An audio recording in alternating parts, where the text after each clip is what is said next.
Good afternoon, everyone. Good evening on the other side of the world. Welcome to Beyond the Outer Realm. We are broadcasting live on the United Public Radio Network, 105.3 FM from the Gulf Coast, 107.7 FM from New Orleans. So, big thank you to Steve McGinnis, the artist behind all of the logos here at the show. Check him out on Facebook and Instagram. Does primarily horror and Halloween, but really is a master at doing anything you want. So check him out.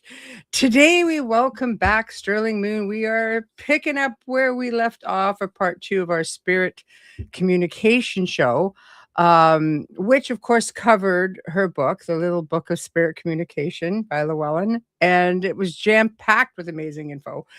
But she's got a new tarot deck coming out.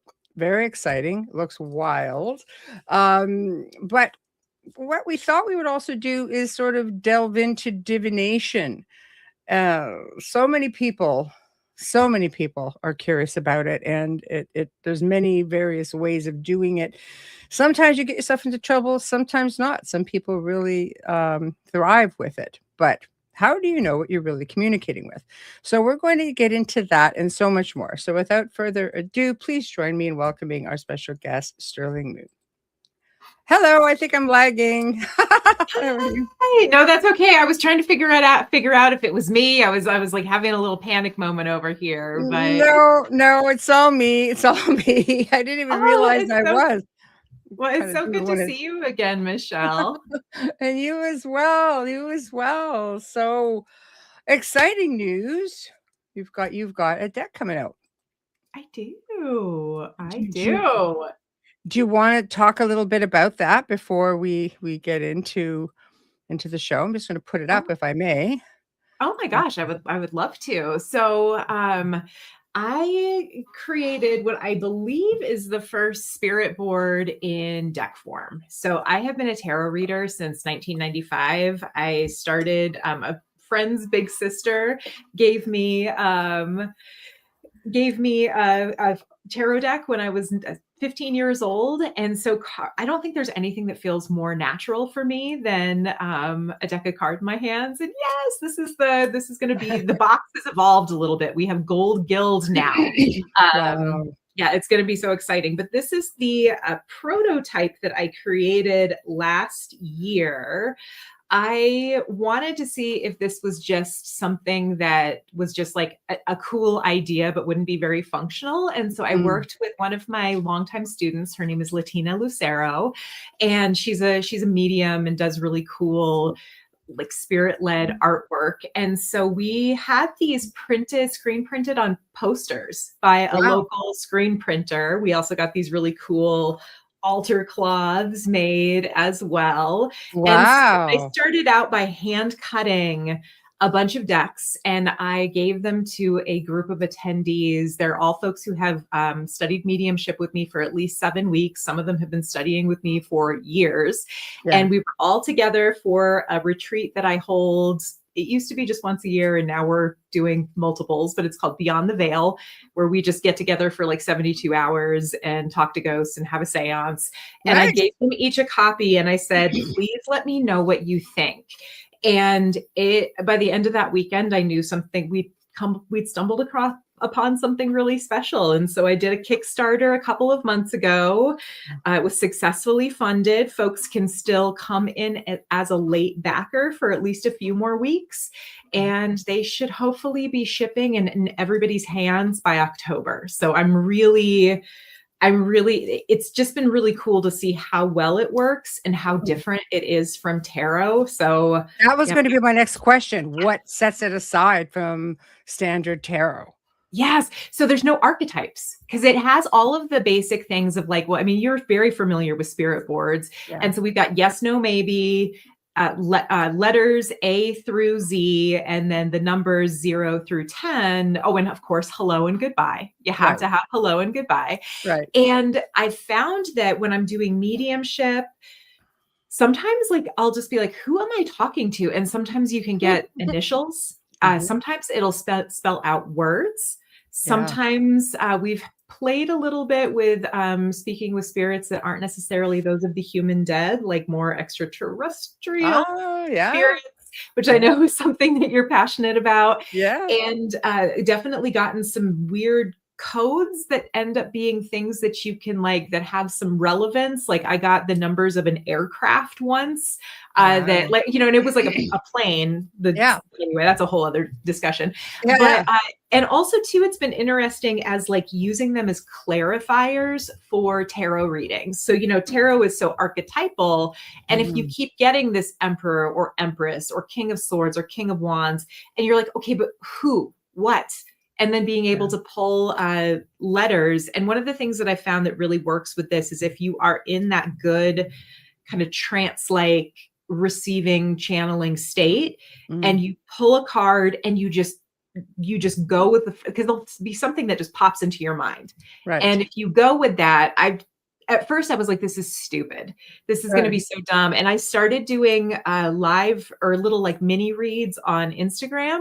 And so Yes. totally cold. I just wanted to see if it would work. And I'm like, this is dumb. Like this is not going to work. Yeah. I'm going to look like a fool.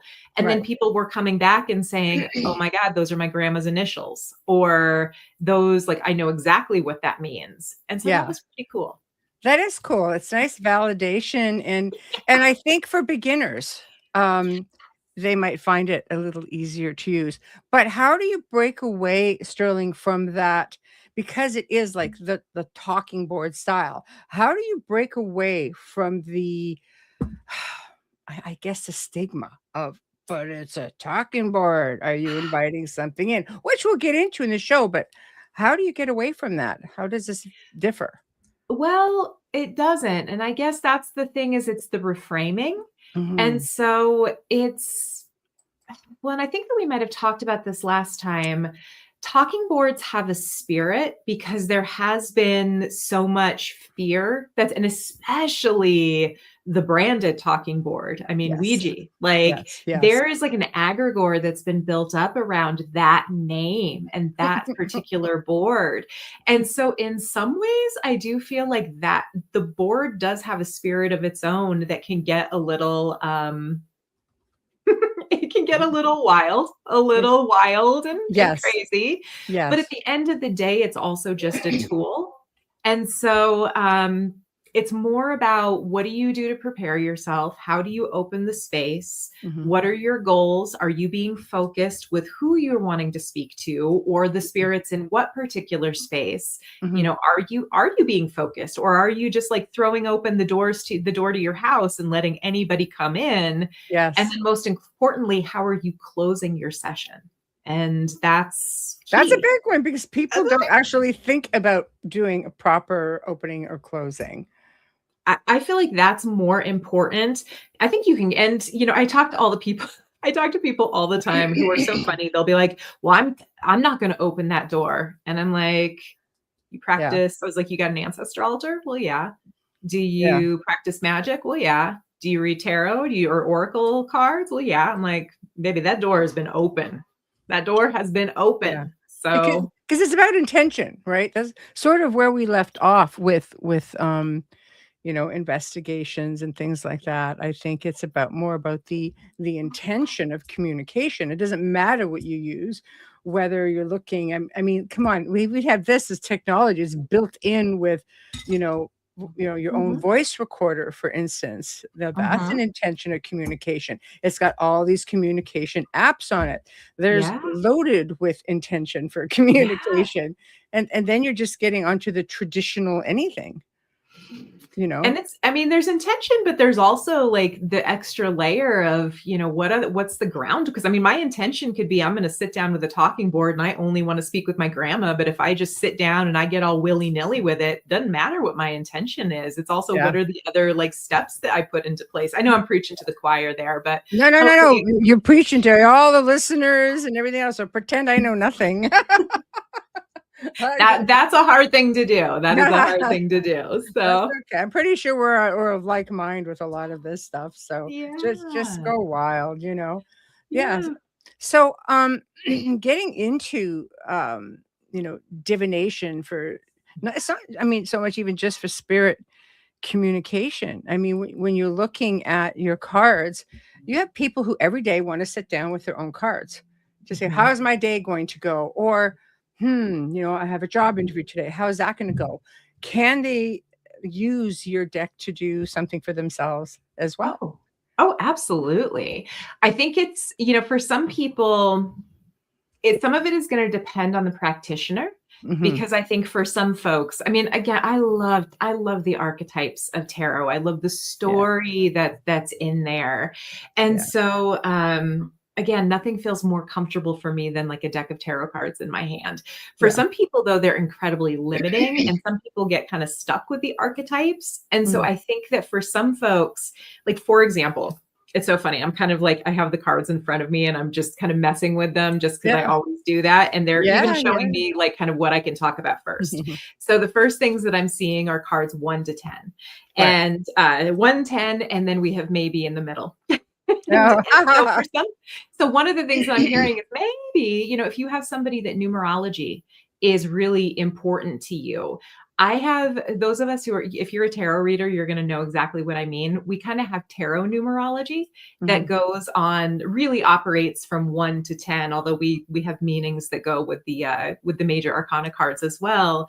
But when you kind of start to notice the patterns that go with those, those numbers 1 through 10, they sometimes look a little different with like playing card readings and things like that.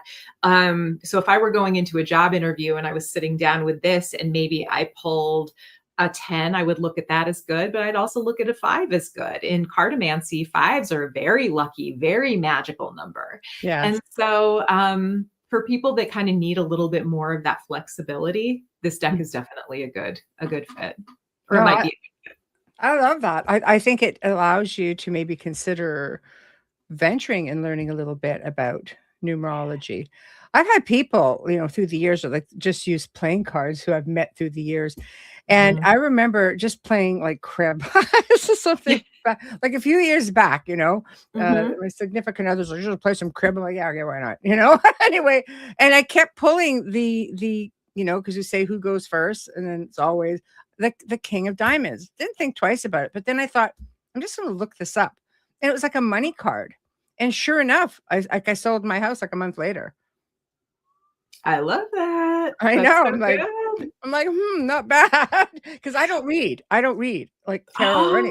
My Oh. mother was an avid reader and probably had about 200 different decks because she just loved the artwork and Yeah. everything, and I always get the odd message, blah, blah, blah. I'm like, okay, you know, Well, and I think that's the 'cause cool thing about like learning spirit communication. And because I mean, divination, okay, I'm going to get a little different. heady here. No, you Uh, go. so divination is, you don't, one of the things that's cool is that once you start to really understand how divination works for you, you don't need any tools. You Mhm. can literally get to a point where you know how to check in with yourself. You can register, okay, what's going on with me? Get to that calm and neutral state. I mean, one of my favorite like easy divination methods is going on an omen walk, Mm. going out and just like, doing that, getting into that grounded state and going and literally checking to see which way the wind is blowing. Because like the Right. directions the air is traveling can often carry meanings. Paying attention to what the birds and animals that you see are doing, paying attention to just those gut feelings, that claircognizance that we all get. Mm. And in that way, I don't know, there's so many ways that you can learn to do divination with either nothing or anything. That's one of my favorite things to practice and get Yeah. into. Do you think it's mostly because human beings need something physical to look at?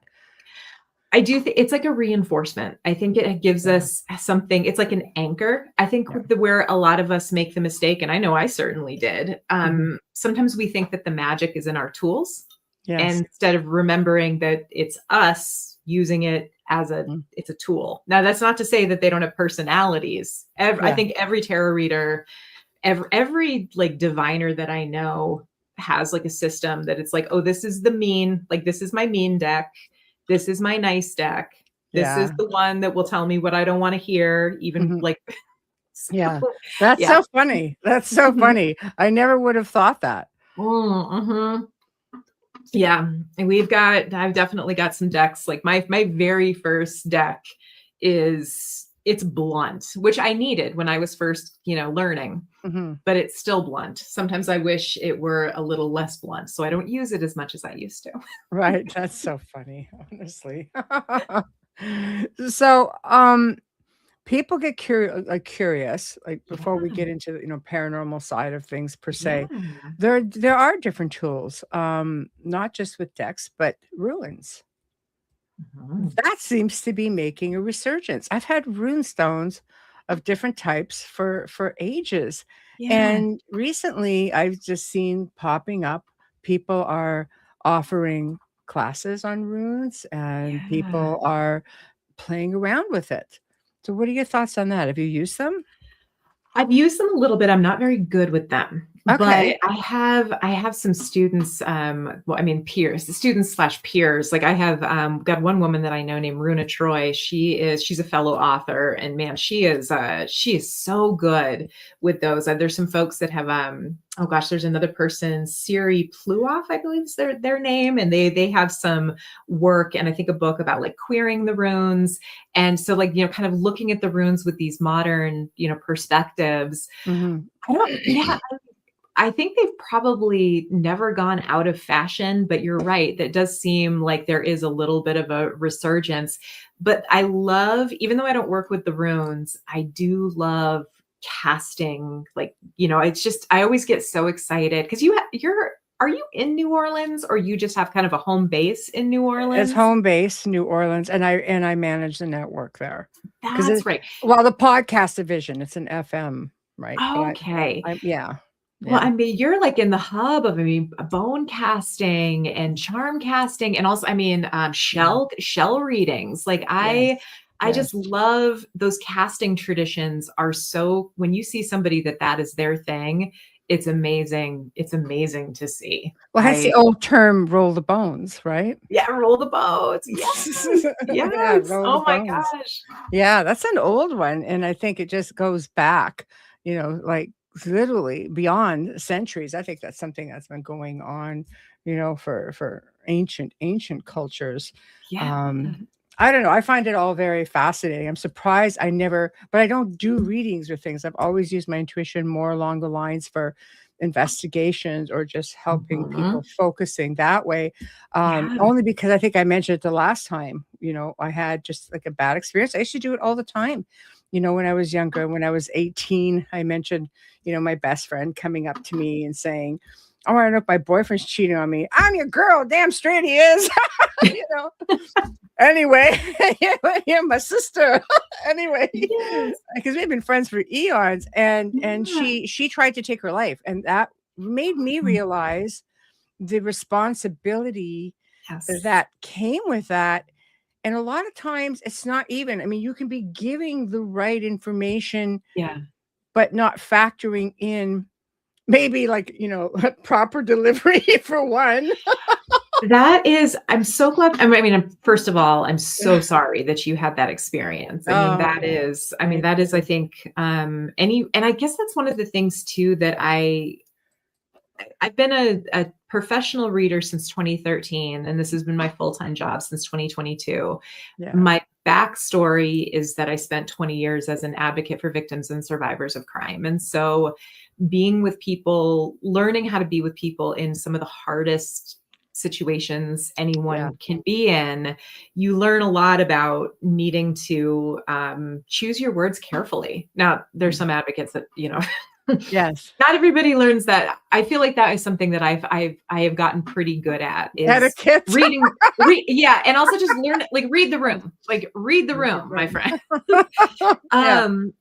But it is true that I mean sometimes there's been times that I've done readings for people where we're in the process of the reading and I'm like, this person, like something is wrong, but I'm delicately trying to broach the topic.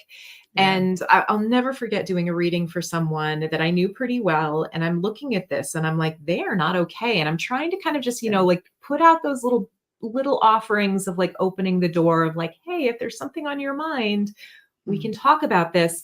And they never backed away from, I've never been better. And even saying in that, I've never, and I'm like, okay, So so sometimes, robotic, like yeah, symbol type of robotic. yeah, I'm like, okay, we're going into a Stepford Wives kind of territory. But if Yeah. somebody can't hear it, they can't hear Yeah. it. And then sometimes there's also, I mean, there have been times I've seen readings where it's pretty obvious, like, oh, there is infidelity or lying, or, and again, it's like you kind of just have to, like, in some ways, you sometimes do have to get really good about being honest, but not being so honest that you are Mhm. scaring someone, because you Yeah. never want somebody to feel worse after their reading than they did when they came in.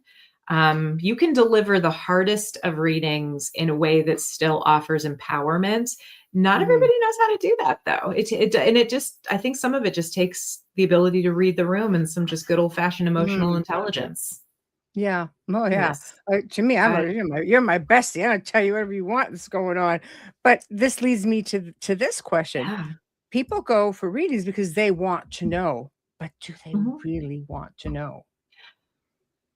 Oh, that's a good one. Well, and You know? and there's also, and I do want to just say too that I think because this was your bestie, I tell my Yeah. students all the time, the hardest people to read for are the people that are closest to you and Yeah. yourself when you are struggling to be objective. I can't read for my husband because I have way too many opinions about his life. My best Mhm. friends, it is very difficult for me to read for them because I have opinions. And Mhm. so there are certain things where I have my, like, short list of readers that I go to when I'm like, oh, there's no way that I can see my own stuff clearly. So I Yeah. also think too, that's a tough one, that's a tough situation that you Yeah. are in. And you're right. Sometimes people want to know, but also then there's the whole free will thing. When someone comes in, Yeah. you're here, Yeah. we're looking at maybe what's happening based on this current moment in time.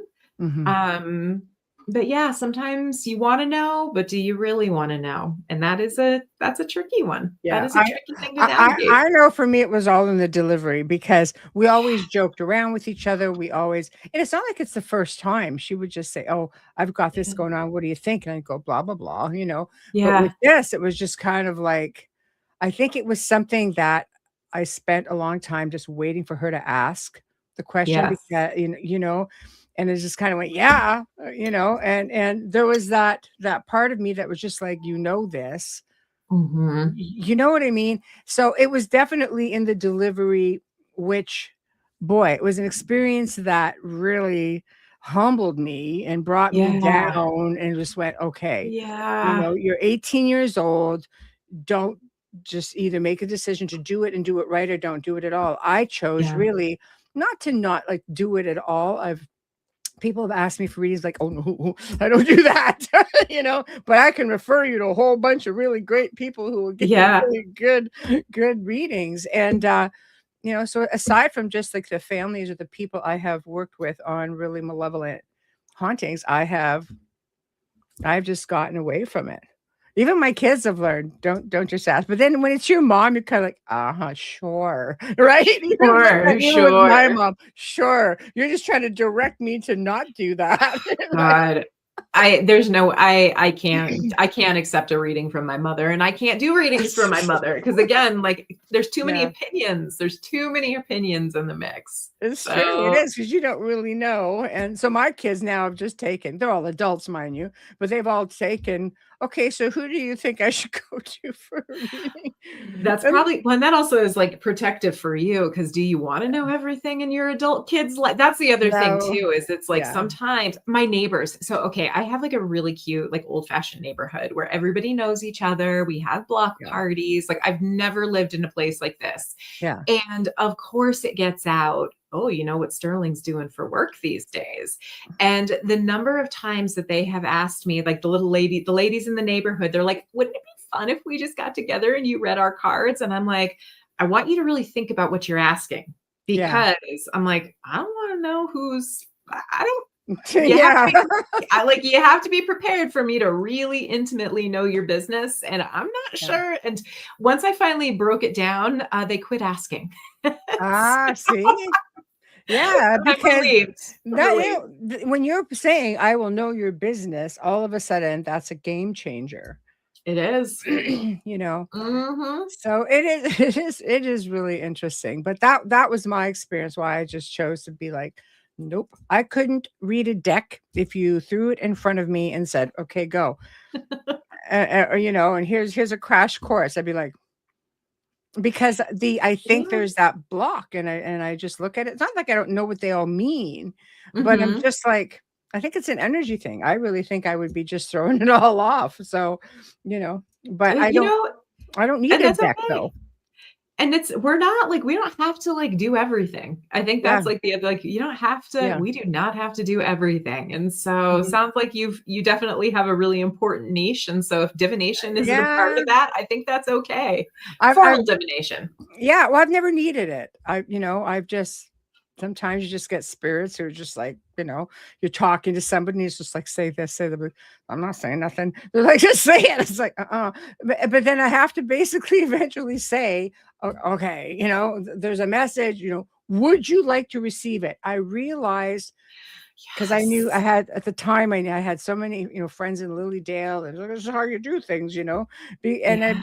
so I would ask, okay, do you want to receive this? Are you prepared to whatever it was? And that's not even something I like to do, but it's not worth being followed and harassed by Yes. the spirit individual, as I you know, mean, right? you can always tell them like back off in strong language, but yeah, it's always funny to me. I mean, you definitely Yeah. clearly don't have this challenge, but I'm always amazed sometimes by folks who will sometimes they have like poor boundaries with spirit. Like it's like thinking that you don't get to have boundaries with spirits, Mhm. and I'm like, if a living person was getting up in your business and like, hey, do this, do this, do this, you'd like think about what you would probably tell that living person, or that what I hope you would. Yeah. Yeah, this Yeah, was an elderly man, and he was so sweet, and I think I try to tell myself the generation too, like yeah, like, the communication in life was different, which, when you're thinking about EVPs, for example, because, yeah, we've both done investigations.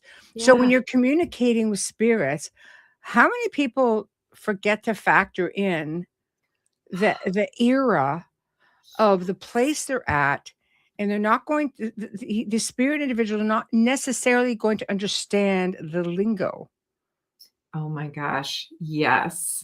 And language barriers, like that sometimes, like that one is Yeah. still like always, I'm like, oh, we literally don't like we have a literal language barrier here Yeah. too. So Yeah. No, it's true. It's true. I would always try to do when I did events, I say, "Okay, we're going to do recordings here. Please factor in mind, yeah, this is the era, these are the individuals that are here, yeah. try to bear in mind, lots of gardens Yeah. over here. Here's maybe some good questions to ask." And the people in the group would often have the best experiences because they were taught how to do it. And then you have those that I've been a paranormal investigator for 20 years, and I get it. But I'd like to think that sometimes we just continue to evolve. I always say I'm always on a journey of evolution and learning. Yeah. I will never know it all, and television will make sure that you're pretty much stigmatized anyway. If it's like, Oh so, my gosh. right?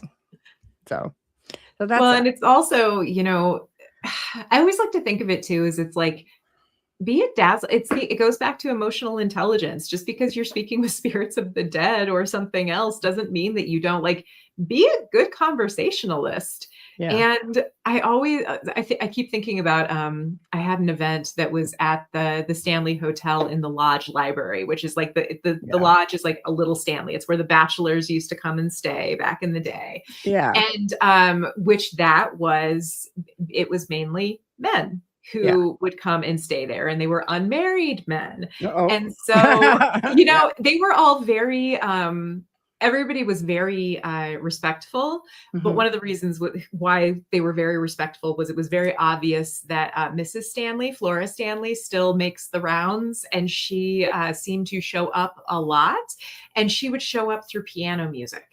And and that was what she played. She was an incredible pianist. But it was funny too, because we were doing Estes method spirit box sessions Yeah. we always like to have two people, Mhm. under stuck and trying to see if there's maybe some back and forth between the two. And it was so funny because one of the questions that I always encourage my groups to ask is, what advice would you offer to people that are living at this, moment in time? And this was November of 2024. And all of the spirits, they kept offering information. They wanted to talk politics because we just had an election, and they wanted to talk finance.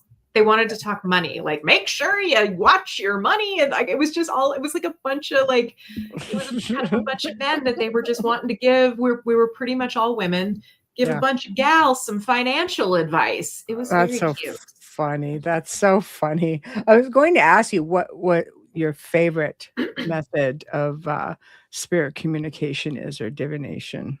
Oh gosh, that's such a good question. 'Cause there are many, right? There's so many. If I'm just doing, I'm a mental medium. And so I love just dropping in and, getting into say whether it's a seance with one other person, just on my own, with a big Yeah. group. I love mental mediumship. And if I'm going to have a tool, I love my dowsing rods. If I'm Ah, going to have gadgets, I do think spirit boxes are so fun with a group. I have They're lots of fun so with those. Yeah, Oh, they're they're one of my so favorite. fun. Yeah, Balloons and lightweight things that can be yeah, moved are really fun. yeah. Oh gosh. I It's have terrible. Yeah, go ahead.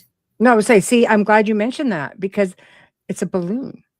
It's still a method of communicating, Yes. right? hmm Yeah, go. Can you spin? Everybody has to be really still. Like you do have to be really, and everybody has Yeah. to own it. If you move, you have to be willing to say, sorry, everyone. But I there's breathe. nothing better than when everybody's just sitting so still. Yeah, And yeah, can somebody move that balloon and then you see it spin? yeah, Ooh, that that's a good question. What is yeah, mental mediumship? Do mhm. you mind if I answer that one? That's that was for you. Yep. Oh, I love it. Thank you, Astrid. So there's three types of mediumship generally, right? So back in the day, back in the height of spiritualism, for example, you had a lot of people that were a combination usually of trance mediums and physical mediums. And Mhm, so, and this is also at a period of time where women didn't have a lot of rights. Most mediums, public mhm, mediums at the time, were women. And so you often had mediums that they would, fall into a trance and they would channel a spirit guide. Now, it would often get real weird, real racist, often mhm. because you would have these folks that would be channeling, they'd be speaking in accents and just it got pretty icky by today's standards. Yeah. But you often had there was also a lot of fraud, and you did have a lot of women that maybe weren't authentic mediums but were using the opportunity of, oh, I can say that I'm channeling my spirit guide brother so and so, Mm. and say things that they couldn't say in in Mhm, in life. mhm. But trance mediums are people who their ego, their thinking mind goes into the back seat, and spirit takes the wheel. In more in this century, we had Hans Holzer, which we all love Yeah, the stories yeah, of Hans yeah, Holzer, right? yeah, He love him or hate him, he was entertaining. And yes, he had his trance mediums that he worked with, where they often needed his help to kind of come back to consciousness. yes. Physical mediums, there was a lot of fraud with this, but where we had mediums that said they were exuding ectoplasm, or they could levitate objects, Mm, and then it turns out that they had, it yeah, was they all a rigged it. big, yeah, they Yeah. rigged it. But there Yeah, are some mediums, and I actually think you see this a lot in places that, people that believe they are experiencing poltergeist activity, where mhm, there's the noisy ghost activity. Sometimes, that follows the person wherever they go. Doors are opening and closing. You can hear things move, things apport. Sometimes I wonder if that's also what modern physical mediumship looks like, but mental mediumship is what most of us do. So when you are maybe in a light trance and a spirit is like communicating with you, and you get those mental images through clairvoyance, you get the sounds in your mind, clairaudience. So all those clair senses, those psychic senses, that's mental mediumship. And the very first person who kind of brought that to the forefront was a medium named Leonora Piper. And she is someone who, man, she was a good person. She did a lot of sessions with psychical researchers. The one that she ended up disappearing without a trace after her last one. One of her last sessions that she did. Oh, she's I had read somewhere that in one of her last seances, she came out of a trance to find lacerations in her mouth. And I was like, what in the world? I knew at this point that when she was towards the end of her career, there were psychical researchers, pretty much all men, that were so convinced that there was no way she could be authentic. I mean, they had like private investigators that were following her. Like, I mean, really creepy stuff. You know, she was a single mom. Her husband had died. I ended up reading recently, it was documented in a book by a woman named Deborah Blum, that I can't remember the name of this researcher. He was trying to get her out of her trance, because she was a trance medium, but she did mental mediumship. She didn't cause things to happen physically. Yeah. He poured essence of camphor in her mouth, perfume, and detergent, trying to get her to come out of her trance. And I'm like that. And those stories are not. What was that? Trying to poison the woman, for God's sake. You know, it was really abusive and creepy and weird. And that happened a lot during that doesn't get talked about a lot in like the Psi research documentation, but there's a lot of hidden stories like that I'm kind of on a little bit of a kick of finding those, because it makes me really angry. Yeah, no, I mean, I get that as well. I think of this woman, of course, now you would look at the fact like, wow, knowing what I know now, just as a researcher, it kind of makes you wonder, disappeared without a trace, maybe with a 3-letter agency who's thinking this is the real deal and maybe it's time to explore this. I'm just saying, because they've done these kind of projects. Just saying. So anyway, Astrid, I kind of went off the topic a little bit of what it's receiving spirit messages through your mind, through your clairsenses. Right. That's the short answer, which I'm never good at giving. I love that. So how do you know who you're really speaking to in any kind of communication? Because this is how people get in trouble. And I've known some really gifted people who've gotten themselves in trouble because they didn't even know it was a pretty fine line, you know? Oh, yeah. Well, I'm going to say what I think, and then I would love to hear what you think. Because I think that some of it is okay, first, there's like those spirits that you know them and they know you. Like, I know what my grandmother feels like. I know my dad. My haunted freaking house. I know the spirit in the basements. Yeah. And the weird, grumpy one that's always turning the lights off and on in the back of the house, you know, like I know them. However, I also think that, and this is a hard thing to navigate, because I do think you always have to have one foot in and one foot out. I get really nervous when I encounter mediums who are like so certain. Oh, well, this is so-and-so. Oh, this is such and such. Oh, this is, and I'm like, are you sure? Are you sure? Like, so I always am willing to play devil's advocate with myself. And I always kind of think about it in the same way. I think if you have good online safety, you know, there's that great like thing that we kind of say in our communities, right? Of we're talking to spirits is kind of like chatting with strangers in like online. Right. You know, you can get pretty comfortable and get a pretty good sense of who they are. There's always a chance that, you know, who you're talking to could be different than you think they are.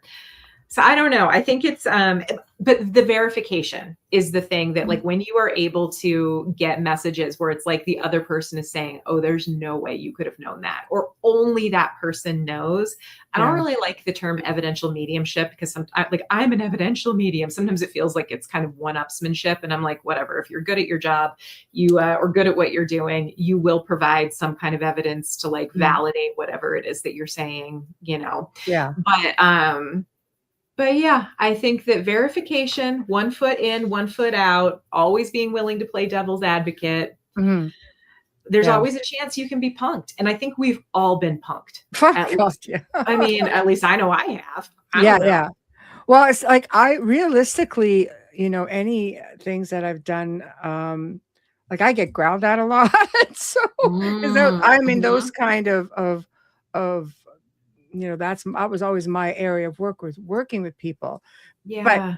even when, like, I remember sitting down because when my uncle passed away, before he passed away, years ago now, he basically knew I had this incredible contraption, which was I had a ghost box built that was very similar to the Frank's box, and I do own a Frank's box, that was Yes. gifted to So me. cool. I had met Frank towards the end of his life, It's amazing. and we talked about the ghost box. He goes, everybody thought I built it for ghosts. He goes, I built it to talk to For aliens. aliens. He Yeah. did. And I have Yeah. had alien communication and such. But anyway, even if you're just trying, like my uncle was there, and Mhm. they're in their 70s, and him and his other half, and my mom was sitting there and he goes, I want to talk to my father because I want to try to figure out how to save my life. And I was just like, first of all, it broke my heart because he had a pretty rare type of cancer. And I went, okay, Yeah. what's the first thing that comes through this box with this long, horrific growl? And then the whole room went silent. I'm just like, nobody's talking to you. You're not invited to the party. Let's move on. That's all I said. And it was weird. It was weird. But I got that a lot. So moving forward, I have come to learn that there, aside from reptilians, that grays apparently can growl. Oh.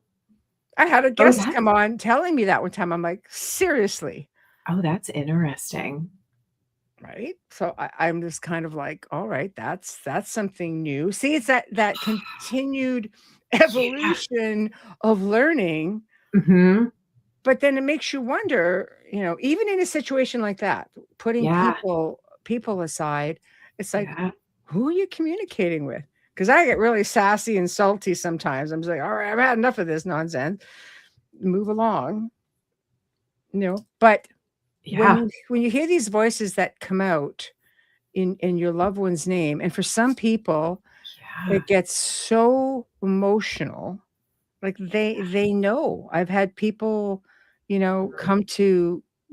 come to our when we had the haunted house, and they'd want to communicate with a loved one, and we'd be like, oh, okay, why not?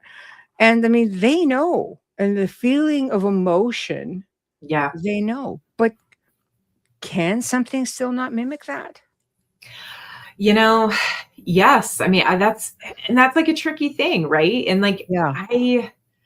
that's where I think the safety and also like being grounded and knowing when to stop, Mhm. because that is, it's, I don't know. I also sometimes wonder if, because I always say like to my clients that come to me, like you're more important. You're like, Yeah. yes, I'm here and I'm being helpful, but you're just as, if not more important than, like, your role is very important to this whole situation, Yes. because I often feel like I'm coming in on a conversation that's already in progress. And Yes. so it can be, and I do think that like people are so much more intuitive than they let themselves believe. And so Mhm. sometimes like all they need to do is show up to like your haunted house and say, I'd like to communicate with this person. And it like gives their like body, their spirit, their mind permission to like accept the message that was trying to come through anyway. But Mhm. I always do wonder too, are there lurkers?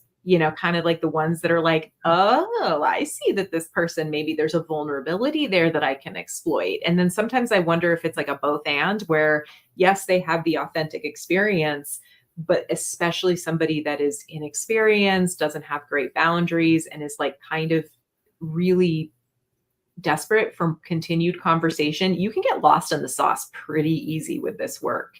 And Yeah. Yeah. I have met people who they flat out told me, I just want to do this every weekend. I would way rather hang out with the like the dead than the living. And that's usually like, especially when I have like a good relationship with like a student who brings that, I'm like, okay, we need to talk about that, because that's how Yeah. you can get in trouble, you Yeah. know? Yeah, because you let your guard down after a while.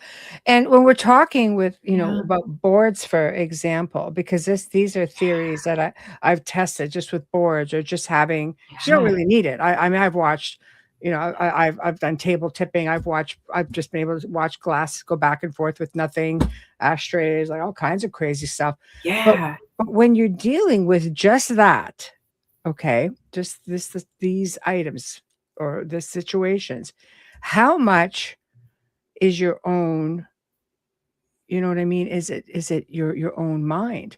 Because if Yeah. you're asking a question, you know the answer, and so does that being, that Mhm. ethereal within, who's behind the board going, "Oh, that's the answer," and they give it to you. How And do that you is, I feel know? like, oh, that is like the $1,000,000 question too, because when you start Yeah. getting into egregores and the spirits Yeah. that we create, Yeah. or what do we, or maybe are we able to tap into, any spirit that we want to connect with, but then there's something within us that manifests the proof, the confirmation. I mean, that gets real heady. That's like sometimes where I lose people, because we Yeah. always want a simple answer, right? Like we want oh, it's a ghost, and it's a ghost of this, and they lived here, and the reason that they're still, and I think things are just way freaking weirder.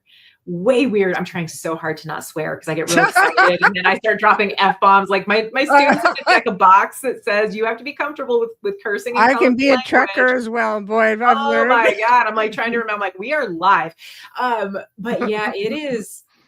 And I think too, like when you start getting into like the theories around high strangeness, when you start looking at the places where there's, experiencer encounters, UFO sightings, cryptid sightings, and then like All classic, blends. it all starts jumbling together, and then it Yeah. makes you, and then our ability to be able to manifest hauntings. I mean, it gets real complicated and also so much more fun. Like there's no answers, but it gets so weird and so cool. I just love it. Yeah, the whole psychokinesis thing gets a bit crazy, because you can manifest so much.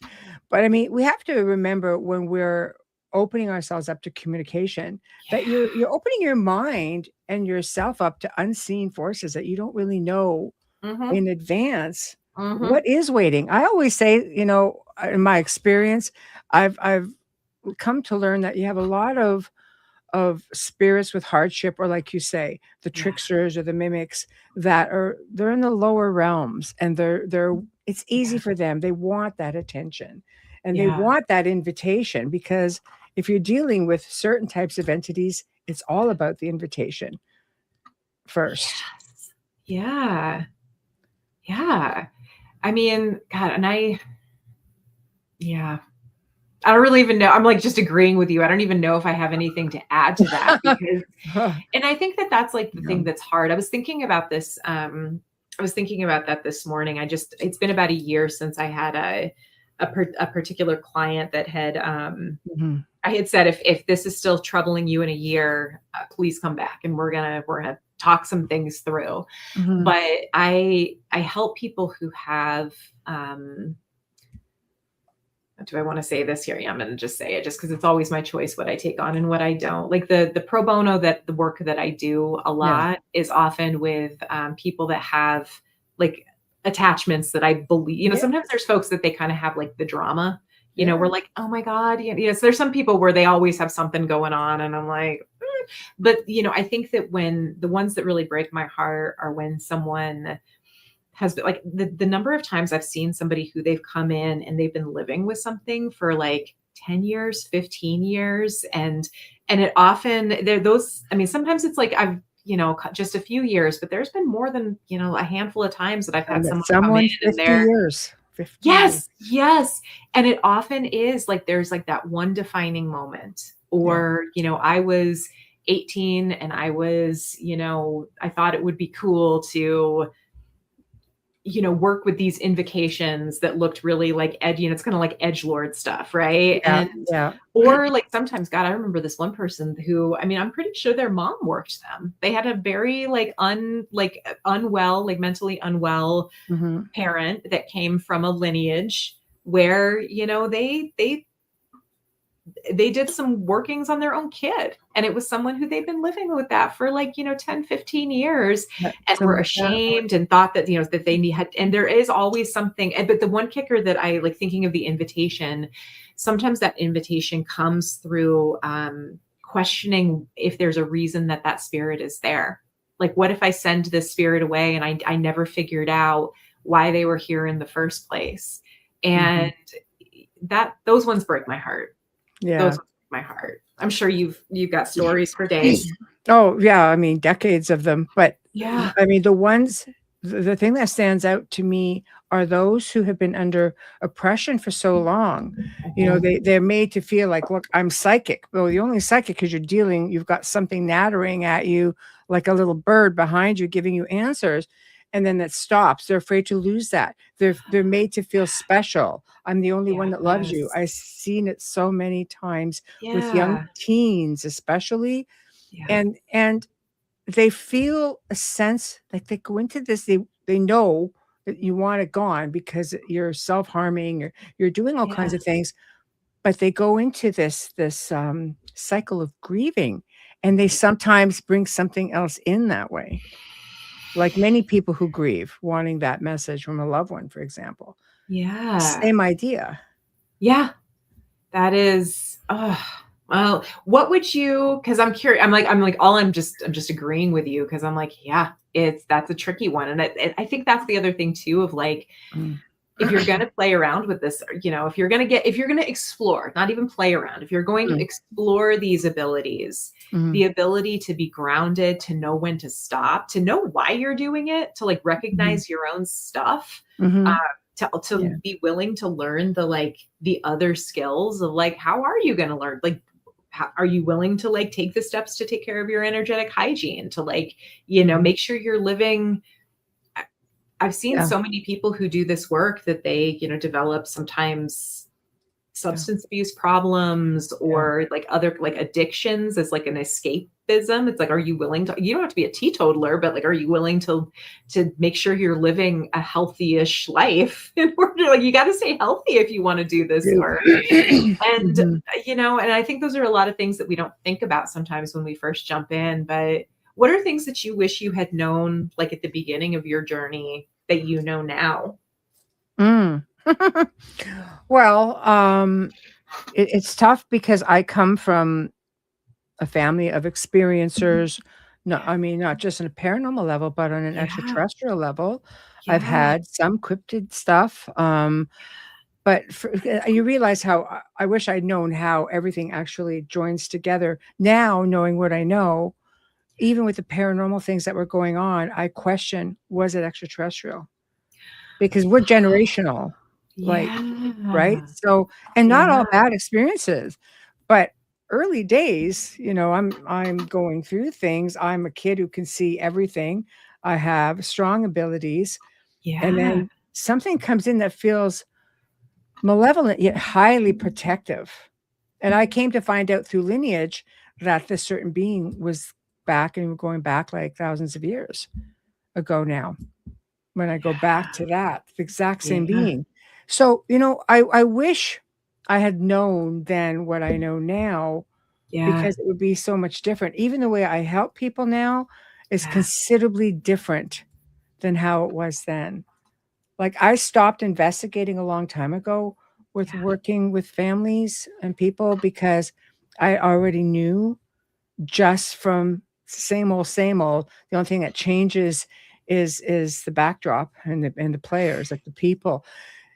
I just go in and I know by what I'm being told exactly, and I know the questions to ask and dealing with the hard questions like psychological assessments, things like that, permission from doctors, Yeah. things like that. But you Yeah. you start to realize that just help just help them because it's something. If it's not really something, something's making them believe it's something, so you have to help on one level or the other. Yes. patience. The family I worked with the longest took 5 years. I've Yes. had other go months, a year. You just Yeah. don't give up, you know? I think that's one of the things that always surprises folks with I help folks in a different capacity with I'm very good at like helping. I like to think of myself as like a couples counselor for people in their houses. And Yeah. so cuz sometimes like folks will come in and they're like, "Oh my Yeah. god, this thing is happening." And then we get into it and it's like, "Okay, but let's break it down." Like, okay, that scent of tobacco and perfume and that sense that there's an older woman and she's going into your toddler's room at night. Yeah, that's freaky and I wouldn't be okay with that either. But then Mm. when you start like piecing out the other things that are happening, it's you end up finding out like, oh, this is like a Yeah. grandmotherly energy that's going to check in on your baby so you Yeah. can get some. So I mean sometimes there's like those moments where it's like, let's reframe this and set some boundaries. So I always Yeah. like to joke I'm like a couples counselor. Yeah. um but I think but whether it's attachments or if it's maybe those haunts that are not as nice. I Yes. think that's the other thing too is like the time. I think there's that expectation of, oh, you're going to go in and you're going to wave around your bundle of over harvested sage you got at Walmart and say, this Yeah. house is clean. And it's like, actually, that's not usually how it works. It took time to Time get to this consuming. point and it's going to take time. And It there's it some is. places that I mean, have you experienced? I can think of places where I don't know if they're ever going to be a peaceful, like there's never going to be like rest for either that family and that place. Have you experienced places where it's like this is beyond, like Mhm. this is yeah. Those are Yeah. always a doozy. They are for sure, and, those are the ones that take the longest only Yeah, because of the fact that, eventually yeah, we get them yeah, cleared. yeah. There are always ways, and, Mhm. I think when you're working with other ethereals who Yeah, are going in and having that look around for you and you know yeah. what's going on, working Mhm. with the mindset of the families it's been an educational thing because I've educated people. I said, "I won't be here forever, and if this ever happens to you again, you're not going to need me." And I make sure that when things are done, they never need me again because they've been educated, empowered, power given back to them, and I teach them to take it back, and they do. I used to have a year and a half waiting list, and I would work with them online or over the Yeah. phone, and when I was able to come up, I'd say, "Okay, I'm ready to go," because I'll only do if it's serious, I'll do one at a time. That's it. Mhm. They have all my attention 24/7, you know? Yeah. And they're like, "No, we did it. You taught us everything changed." I'm like, "Yeah, That's exactly." amazing. But, That's you know yeah, the empowerment piece. yeah, but I Yeah. mean, are there places like that? For sure, there are ancient places like that. I've traveled different parts of the world. Mhm. I always want to stay in a place that's very old, as old as I could find it for the area, Mhm. haunted preferably. But you have history in certain parts of the world that, it's unlike here. The energies are unlike here, and you just can't. Would I like to go and some places you don't even want to because they're just the haunted forests. Like going into Romania, going is one of the best experiences I've ever had, which is crazy. But it's Oh, like, but you wouldn't want to change it. You probably couldn't, oh, but would you yeah. want to? Oh my gosh, that is going into a haunted forest in Romania is my dream. That's where my dad's side of the family is from. Go! And It's fun. It's so it's so fun. whenever I'm Yeah. at my ancestor altar and I'm like, I want to go. I feel like I always hear my great grandparents yelling. They're like, "There's a reason we left." Our family is from a Yes. very very poor. It's still a very Yeah. it's Pachica, Yeah. but yeah, I'm like, Yeah. oh my God, someday I was like, I'm still going someday. Yeah. Someday I'm still gonna go. It is wild. And when you do, let me know. I will fill you in on, pretty much what to expect because we didn't really know what to Oh, expect when we went in. And the stuff that happened was, I mean, they covered it over 2 or 3 different shows. Just the being there, what happened oh, immediately after at the hotel, and what spanned 2 years for some of the people that were there with me. So oh, wow. there's a lot. There's a lot. But you know what? It is a place worthy of its name, and it is, definitely one to be respected.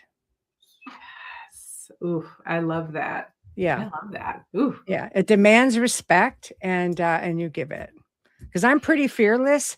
And at the end of it, there were spirits trying so hard to say, just go, just go, just go, and the growls are coming through this box and things are crazy. Tree lines starting to look like it's folding. This is a hot summer day on a super moon, nothing going on at night. We've been there from day till well into the dark hours.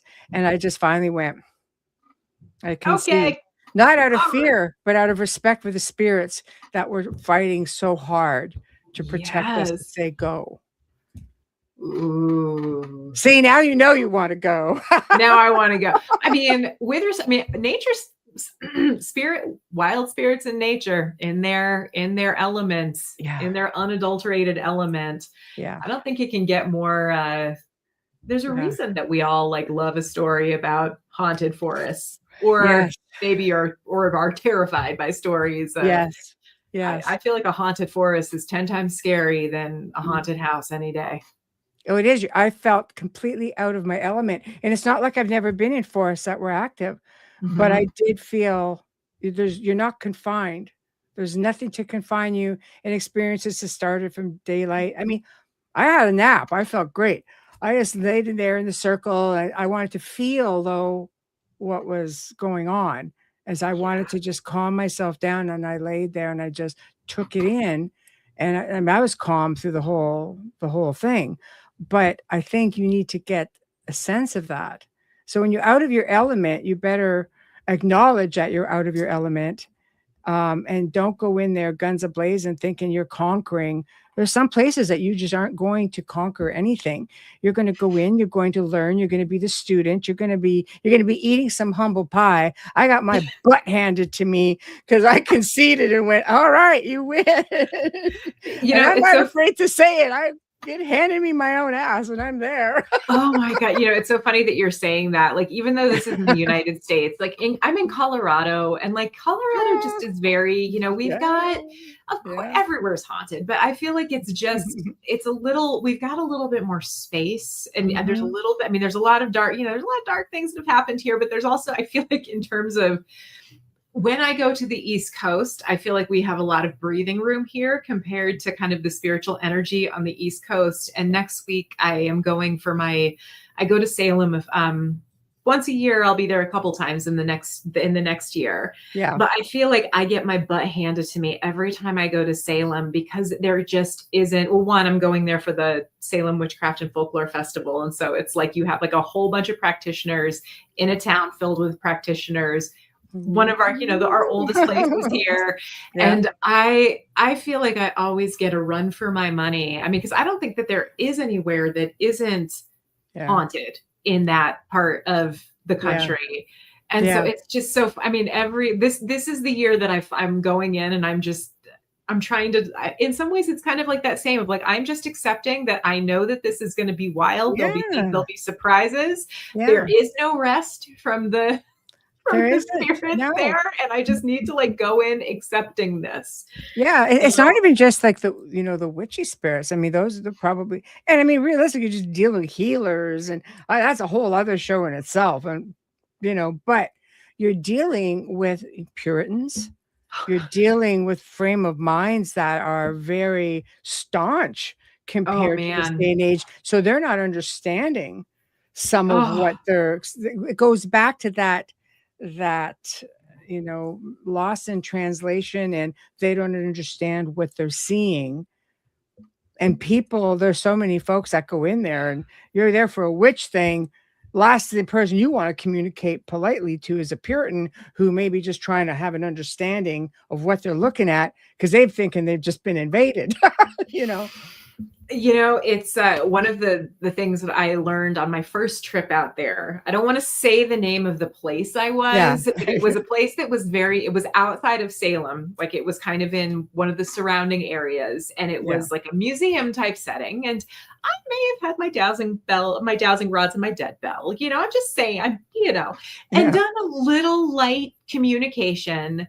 And I just, I remember kind of like just telling, I could tell I had, there was someone that was chatting with me that felt a little bit more modern. Because again, you get your layers, right? Like you get, Yeah. you might have your Puritans, but you also got your, your 70s ghosts and probably your early 2000s ghosts, and Yeah. who knows? Yeah.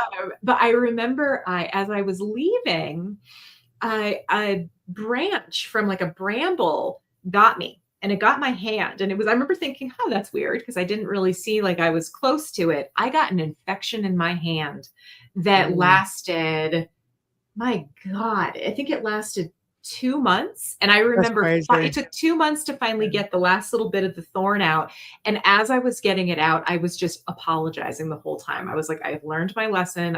I will never do that again. And I will even tell other people to not do that, when I'm Wow. there. And Yeah.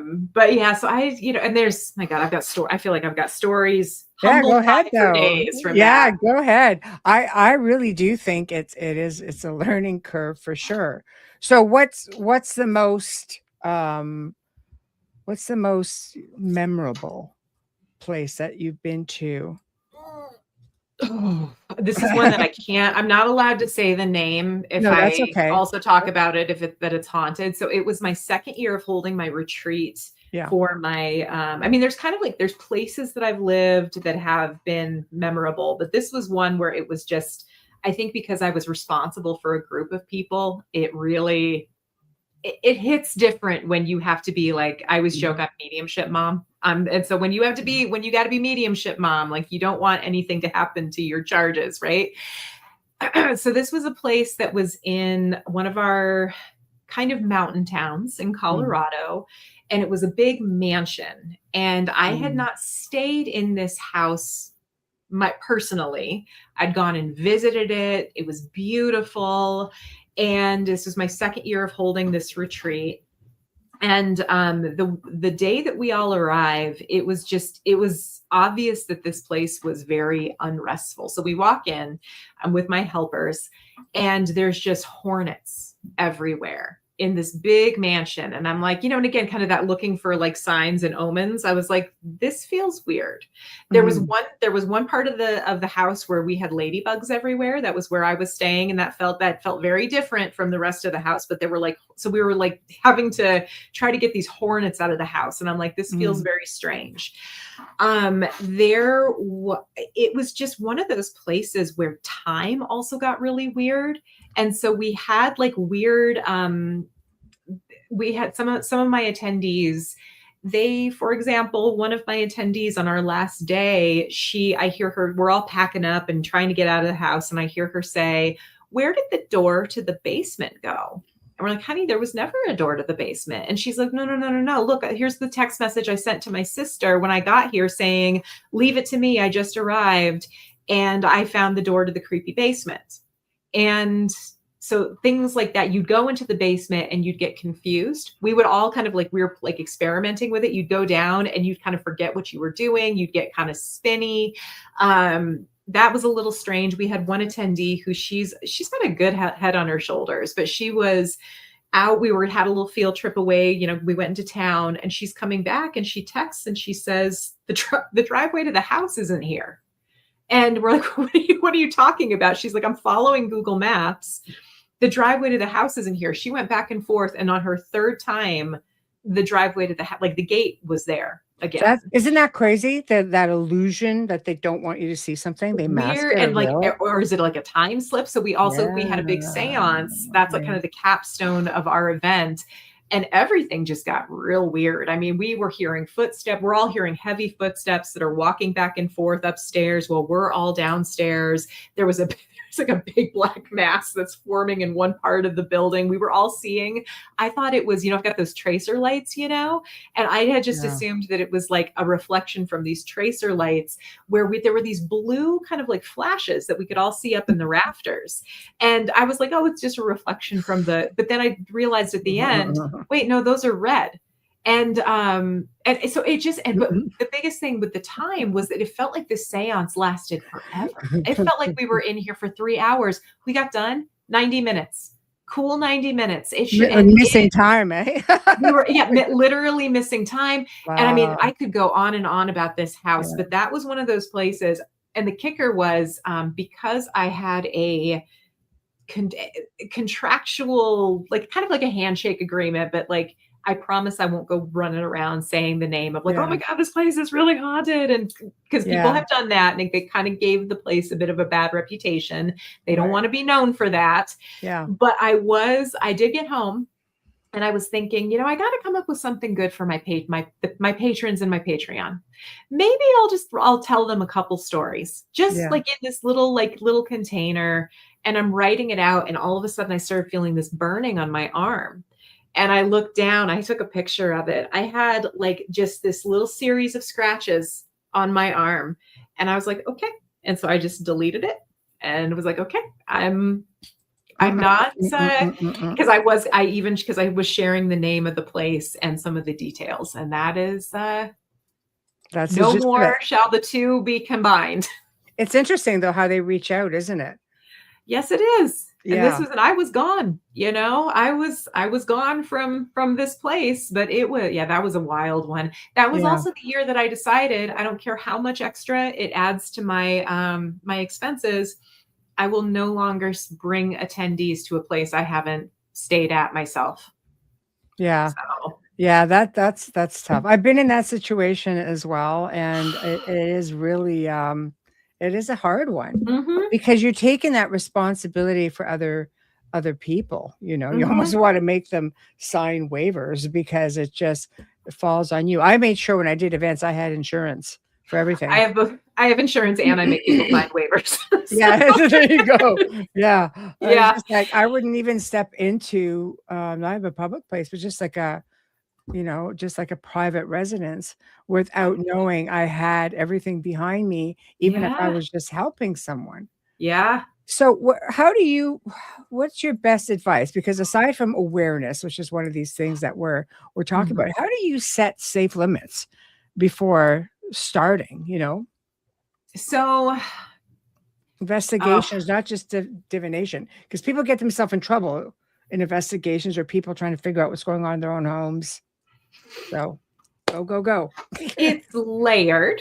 Number one, Mm, it's definitely layered. So, for example, like, just to kind of tidy up with like kind of talking about like the group work, like the group adventures that I host, mhm. everyone that goes to those has to have gone through a program that I host called Modern Mediums. And actually, for anybody who wants to learn about mediumship, it's coming up. We start September 3rd, but you've got my website on there. And so if this is kind of piquing your interest, so I know that we've had 7 weeks to set a foundation of, so everybody has the same baseline, and we also go through the same, my process for grounding, like discernment, getting to a calm and neutral state, grounding, protection, doing the thing, whether it's, divination, mediumship, magic, whatever, and then releasing and cleansing. Those are like my steps regardless, but sometimes there are some extra layers. It depends, depending on the situation. Mm, If I'm going into, so sometimes there are things that I do before I go into it. Like if I'm going into a space and I'm going to be welcoming people in, mhm, I always introduce myself to the spirits that are there. I am grounded. I'm protected. I am polite. mhm, I state my business. mhm. Because I don't go places that are like, scary or hostile. I go to No. places that like are like, I go to the cute haunts. Like I like, Yeah. usually, except for that Yeah. place that I was at the second year. Yeah, That one was a little, I thought I was yeah. getting a cute haunt. It wasn't a cute haunt. So, we always set like the altar. We have like an altar that is like, with offerings and like peace, again, it's like we're trying to be good guests. Yeah. If I'm going into someone's home or I'm helping them, with something that's a little funkier, I think you mentioned you call them ethereal spirits. Like Yeah. I got my team. Like Yeah. I got my team. I got my home slices that I have on deck. Mhm. That I always do divinate. I incorporate divination on a space. So like, what do I need to know going in? What do I need to know about the space? And so that Mhm. kind of also helps to guide maybe some of the folk magic, remedies that I'm going to be bringing in of like, okay, here's Mhm. some things that might help to calm it. I have a couple, well, Yeah. folk Yeah. magic goes You down a got whole your other thing. thing. Yeah. I Yeah. got my thing. Got your But thing. for me, there's kind of that basic grounding, like being aware of what I'm bringing in, being responsible for it, grounding, protection. For me, protection is very layered. And when Mhm. I'm bringing other people in, I walk them through how to do that. And then if we're doing any group work, Mhm. we have our what we do, our protection and grounding that we do individually, and then we have protection and grounding that we do as a group. So Right. like as a group, we're a team Yeah. and we can hold that barrier. Yeah. The favorite evidence that I have that that works is when we were at the Stanley Lodge, and this was again during our seance, and it started to get to the point where things were getting pretty wild. Like it felt like Yeah. I also like to just I tell my students like our seances are kind of like a party. Like we're throwing a party. Mhm. We have all been to a party where like too many people start to want to come in, but I remember we're all sitting there and we're all kind of like, I think it's getting to the point that we need to start walking it down. And the doors to the room started shaking. And we all just Wow. look, you know how it is too when something really wild happens and it kind of doesn't flap you and you all just kind of look at each other and you're like, that's weird. And then you think later, why wasn't I surprised? It's like that was a thing, wasn't That it? was the thing. And then you think back on it later and it's like, why wasn't I terrified? It's like, Yeah. it's so funny. Yeah, yeah, it's so But I funny. don't know if That I is answered your hilarious. question. I just am talking. No, it's okay. It's okay. No, I think the big part of it is just making sure that you're safely ready to go. I like what you say about introducing yourself to spirits. I was the Yeah. same. I do a large event. I would walk through because you're building a relationship. It's like if you go there often, Yeah. I would walk around the house, it was a castle, so I would say, "Okay, tonight we've got this many people attending this evening's event. This is what you can expect. This is where we will start at this part of the building. We will end up Yeah. over here, blah blah blah blah blah." And it went amazing all night. People were getting experiences, and I Yeah. think that is the most important thing is building a relationship. There's still people. There's still Yeah. people. There's So, still people. yeah. So, Yeah. I mean, if you don't prepare properly, what are the biggest hidden dangers for divination or walking into a space that you're being disrespectful in? I mean, I think sometimes you'll get those like those classic, egg on your face moments of being pushed, being Yeah, scared, feeling uncomfortable. yeah, Sometimes things can just get real. If it's somewhere that you're sleeping, I think that's, where you're probably going to have a bad night. You're going to have the bad dreams or the rude yeah, awakenings in yeah. the night. Again, Mhm. it's just kind of like that adversarial, so especially if you're not polite. I mean, I'm guessing you've had your share of seeing people who are not polite with spirits. And and I feel like that just sometimes it just like escalates things in a way that's no fun. I Mhm. will say one of the like maybe not showy ways that people are affected is like their energy drain, just getting Mhm. really tired, getting sick. Mhm. Um, and also like not feeling like themselves, almost like feel like their moods are really like they're not acting like it's almost like they start picking up the things that are there and just not Yeah. acting like themselves. Yes, yes. And sometimes too, I think that can kind of like follow you home a little bit. Not to, I mean, I do spirits can follow you home. They can. They They can. can. And sometimes quite innocently, like Yes. maybe there's just Yes. something about you that reminds them of someone that they knew, or maybe they Yes. just want to continue the conversation. It's not always like a menacing reason, you know. Yeah. It's like Yeah, absolutely. there's a lot of good reasons for things like that. But I mean, Mhm. how do you keep something from following you home? I mean, in the same way of like going and introducing yourself, making Yeah. sure you have a clean clothes. Okay, like our time together is Yeah. done. Yeah. Everybody's got to stay here. Yeah. Spiritual hygiene. And I do also think too, if you're doing this work regularly, like you do have to make sure that your home is warded.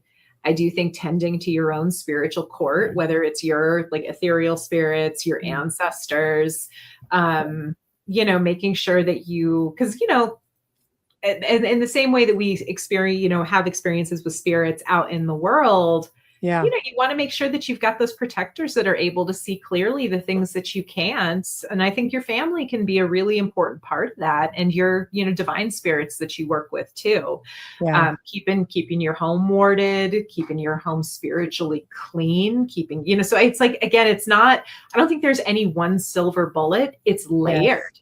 Yes. This work is a lifestyle if you get really into it. It has to be if you're going to stay healthy.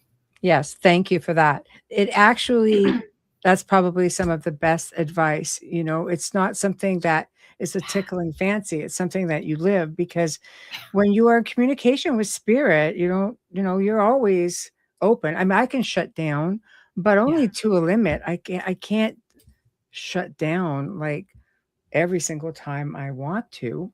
I'm glitching Yeah. again, so I apologize.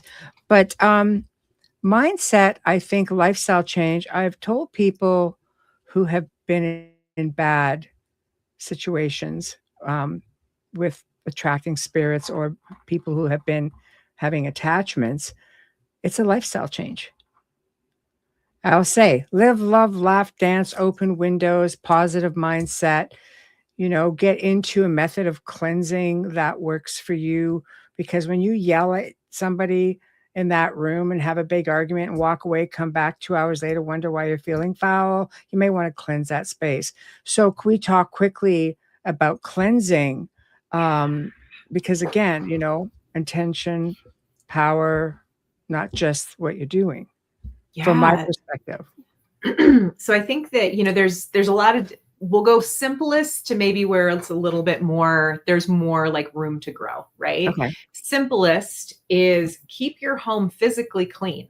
Like literally, I mean, and it doesn't, my house is cluttered. I have a kid. I like tchotchkes. I like, it doesn't have to be like pristine, but Yeah. keeping your house, like if it feels funky and ugh, literally clean your house, literally Yeah. open the windows, Yeah. listen to music that is, so the way that I was taught spiritual hygiene, in a magical sense, is that it's a three-step process, whether it's your home, your body, Yeah. whatever.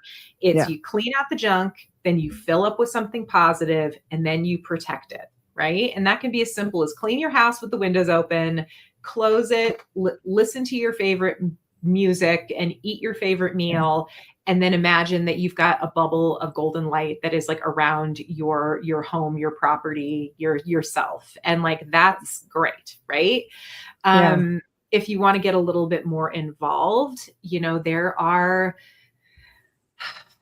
I never want to give away my special blends, like, My special burning, blends. Yeah. oh, just for like, like for Yeah. incense, like I love smoke clearing. Frankincense Yeah. lifts the vibe of a space so much Yeah. that it will push out things that are not in alignment with that. Yeah. Floor washes, like, I mean, Yeah. you're familiar with down in the South, I'm sure you've probably seen people with the blue anneal, the laundry bluing that Yeah. Yeah. you, Yeah. Yeah. Yeah. yeah, you mix that in a big pot of water, and you add it, Mhm. a cup at a time, like dilute it in a mop bucket. That's a good Yeah. one for, it cleanses, it lifts the energy of your home. Like, so there's ways that you can bring in like floor washes and like colognes and things like Florida water, things like that. Yeah. There's all kinds of, great, and learning about your, the people that you come from, learning about your ancestors, learning about the plants that were important to them, getting familiar with what grows around you and incorporating those into how you cleanse your home too. Mhm. Um, yeah, there's so Yeah. many layers to it, but that first one, anyone can do. Clean your house with the Right. windows open, Yeah. bring some joy in, imagine something protective, or say a prayer, whatever Right. prayer looks like for you. Right. So Yeah. I agree.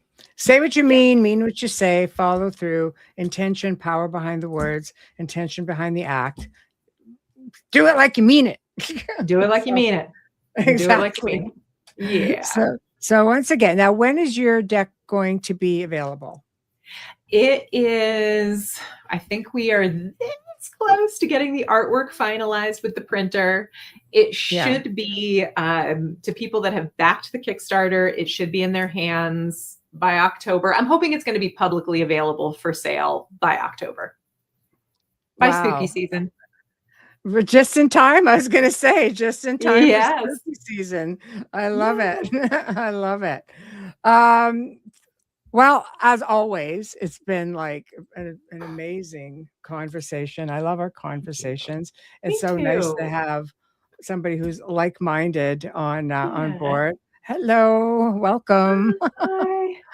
NSPS TV Paranormal Podcast Show from Central Texas. Just putting Awesome. that out there for our audio listeners. So everybody who's tuned in, thank you. It's always so great to see you all here. Tomorrow night, tune in for fellow UPRN host of the Creature Code, Angel Morgan. She's an animal communicator, paranormal investigator, a voice for the ancestrals, as she says. We're going beyond the physical. We're going to explore the mystical world of animals. Whole lot to do with that, and it'll be a whole lot of fun.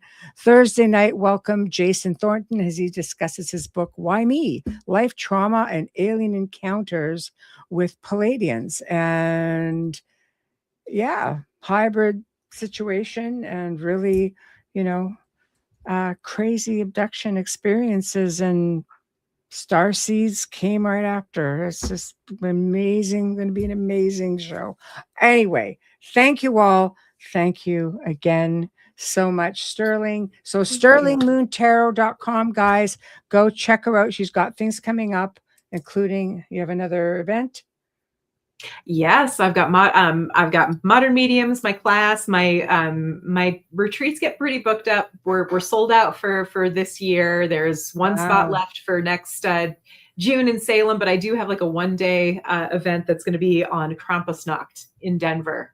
And yeah, we're got a spooky haunted mansion, and we're gonna Ooh, have a good time. So spooky haunted mansion. You have yeah, me at that that's called right there. Beyond the Veil. Yeah. Beyond the Veil. I love it. Well, I think when you're out on the East Coast, won't be too far from, well, Massachusetts. These guys might be Maine. America's Stonehenge. Mm. America's Stonehenge. It's a thing, and it's Ooh.